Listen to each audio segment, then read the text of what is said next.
حضرت عثمان غنی رضی اللہ تعالیٰ عنہ حضرت عبداللہ ابن مسعود کے گھر آئے. یہ اس وقت آئے جب حضرت عبداللہ ابن مسعود سخت بیمار تھے اور موت و حیات کی کشمکش میں تھے. تو انہوں نے ان کا حال پوچھا. جب واپس پلٹنے لگے تو اشرفیوں کی 2 تھیلیاں حضرت عثمان غنی نے حضرت عبداللہ ابن مسعود کو دی. تو حضرت عثمان کو تھیلیاں دیتے ہوئے دیکھ کر کے حضرت عبداللہ ابن مسعود صحابی رضی اللہ تعالیٰ عنہ نے کہا یہ کیا ہے؟ کہا یہ جو ہے ضروریات پوری کر لینا. تو آپ نے کہا کہ میں تو جا رہا ہوں, میری تو ضروریات ختم ہو رہی. تو کہا حضرت آپ کی بیٹیاں تو ہیں, بیٹا تو ہے نہیں, تو یہ آپ کے بعد آپ کی بیٹیوں کے کام آ جائیں گے.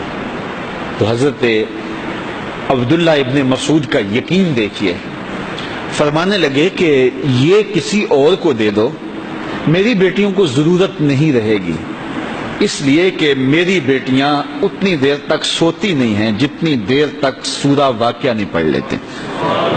اور میرے رسول نے وعدہ کیا ہے, اور یہ بات میں نے اپنے کانوں سے سنی ہے, کہ سورہ واقعہ جو ہے وہ فقر کو دور کرتی ہے, اور میری بیٹیاں سورہ واقعہ کی عامل ہیں. تو کہا کہ یہ پریشانی مجھے تو نہیں ہونی چاہیے کہ میرے بعد میری بیٹیوں کو رزق کہاں سے ملے گا جب ان کے پاس سورہ واقعہ موجود ہے. کہا یہ اٹھا لو اور جا کے اس کو دو جس کے پاس سورہ واقعہ نہیں ہے. تو روز سورہ واقعہ پڑھو, روز سورہ واقعہ پڑھو, تو دیکھنا رزق کے دروازے کیسے کھلتے ہیں.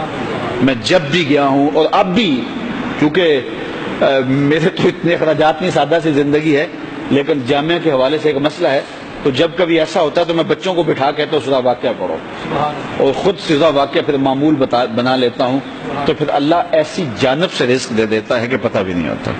تو سورہ واقعہ معمول رکھو. آخری بات, اور وہ حضرت سہل بن سعد الساعدی رضی اللہ تعالی عنہ کی مرویات سے ہے.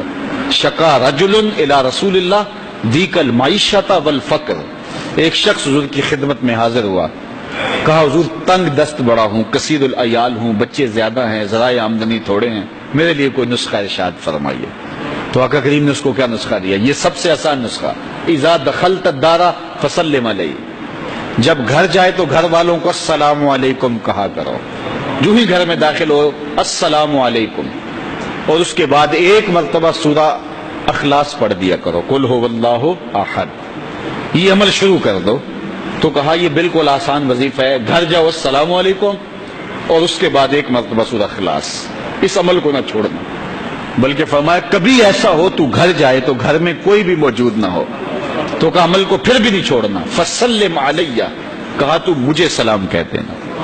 وہ اپنے نام لیواؤں کو تنہا چھوڑتے کب ہیں, جہاں ہم دم نہ ہو کوئی وہاں سرکار ہوتے. کہا کہ جب کوئی نہ ہو گھر میں تو کہا عمل نہیں چھوڑنا, پھر مجھے سلام کہنا, اور پھر ایک مرتبہ سورہ اخلاص پڑھ دینا. وہ صحابی کہتے ہیں میں نے عمل شروع کر دیا, گھر جاتا السلام علیکم, گھر والے بھی خوش, اور اس کے بعد سورہ اخلاص بیٹھنے سے پہلے پڑھ لیتا. اور اگر گھر میں کوئی نہ ہوتا پھر تو مجھے چاہ چڑھ جاتے, پھر میں یا نبی سلام علیکہ پڑھتا, پھر حضور کی بارگاہ میں سلام پیش کرتا.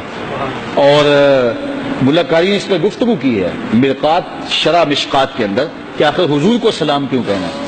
انہوں نے جو لفظ کہیں وہ لفظ نہیں ہے, وہ کہتے ہیں لِأَنَّا رُوحَهُ عَلَيْهِ السلام موجود فی بیوت المسلمین, اس لیے کہ آقا کی روح مومنوں کے گھروں کے اندر فیض بانٹ رہی ہوتی. تو کہا پھر مجھے سلام کہہ دینا. وہ کہتے ہیں میں جاتا اور حضور کو سلام کہہ دیتا, اور اس کے بعد سورہ اخلاص پڑھ دیتا. پھر ہوا کیا, اللہ اکبر. ہمارے استاد کہتے تھے اگر کسی کے اندر حسد ہوگا تو وہ یہ عمل نہیں کر سکتا, حسد نہیں ہے تو وہ عمل شروع آج ہی کر دے. وہ کہتے ہیں حتی افاد اللہ جیرانہ, اس عمل کی برکت سے میں نے تو امیر ہونا ہی ہونا تھا, میرے ہمسائے بھی امیر ہو گئے.